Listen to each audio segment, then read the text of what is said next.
অশান্ত হিমালয়ের দেশ, যুব সমাজের গণ অভ্যুত্থানে ধসে পড়েছে নেপালের সরকার। কিন্তু ভাঙছে যেমন, গড়বে কবে? এই বিপ্লবের ভবিষ্যৎ কি?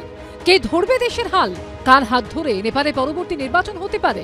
এক্ষেত্রে সবার প্রথমে নাম উঠে আসছে নেপালের সুপ্রিম কোর্টের প্রাক্তন প্রধান বিচারপতি সুশীলা কার্কির, যিনি বেনারস হিন্দু বিশ্ববিদ্যালয়ের প্রাক্তনী। ভারতের সঙ্গে তার সম্পর্ক গভীর। সূত্রের খবর, জেএনসির প্রথম পছন্দ সুশীলা কার্কির নামে সমর্থন রয়েছে কাঠমান্ডুর মেয়র বালেন্দ্র শাহেরও। সেনাবাহিনী তার নামে সেই সবদি শিলমোহর দেয় কিনা সেদিকেও সবার নজর রয়েছে। এই নিয়ে এখন জোর আলাপ আলোচনা চলছে। বিচারপতি হিসেবে দুর্নীতি বিরোধী কড়া ভাবমূর্তির জন্যই দেশজুড়ে সুখ্যাতি সুশীলা কার্কির।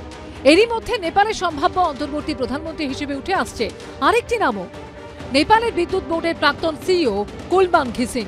সুশীলা কার্কির মতোই কুলমান ঘিসিং এর সঙ্গেও ভারতের গভীর সম্পর্ক। জামশেদপুরের রিজিওনাল ইনস্টিটিউট অফ টেকনোলজি থেকে ইলেকট্রিক্যাল ইঞ্জিনিয়ারিং এ স্নাতক তিনি। 1994 সালে নেপাল ইলেকট্রিসিটি অথরিটিতে কর্মজীবন শুরু করেন কুলমান ঘিসিং। ধীরে ধীরে পদোন্নতি ও পরবর্তীতে নেপালের মুখে মুখে ঘুরে তার নাম। নেপালে ভয়ঙ্কর লোডশেডিং সমস্যা ঘোচানোর সুবাদেই গোটা নেপালে তিনি জনপ্রিয়। কিন্তু 2025 সালে মেয়াদ শেষ হওয়ার মাত্র 4 মাস আগে ম্যানেজিং ডিরেক্টর পদ থেকে তাকে সরিয়ে দেয় কেপি ওলি সরকার। জানিয়ে দেশের নানা জায়গায় ক্ষোভ বিক্ষোভ তৈরি হয়েছিল। এই দ্বন্দ্ব আরও 6-7 দিন চলবে, তার কম নয়। এবং এই দ্বন্দ্বটা যখন শেষ হবে, যখন একটা নিজেদের মধ্যে একটা কোনো মতৈক্য হবে, রাজতন্ত্রে ফিরে আসার একটা প্রচেষ্টা চলবে। আর যেহেতু উনি তার ইনক্লিনেশন দেখিয়ে দিয়েছেন, চিফ, নেপালিজ আর্মি চিফ, সুতরাং আমাদের একটা সেদিকেও সম্ভাবনা আছে।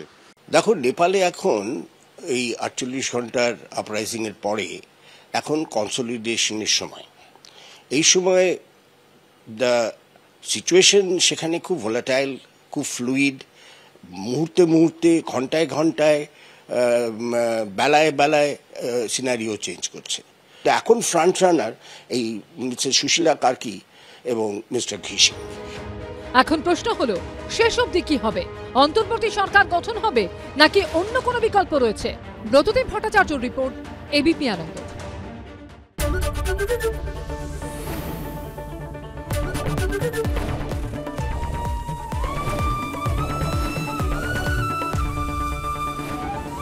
এবিপি আনন্দ, এগিয়ে থাকে, এগিয়ে রাখে।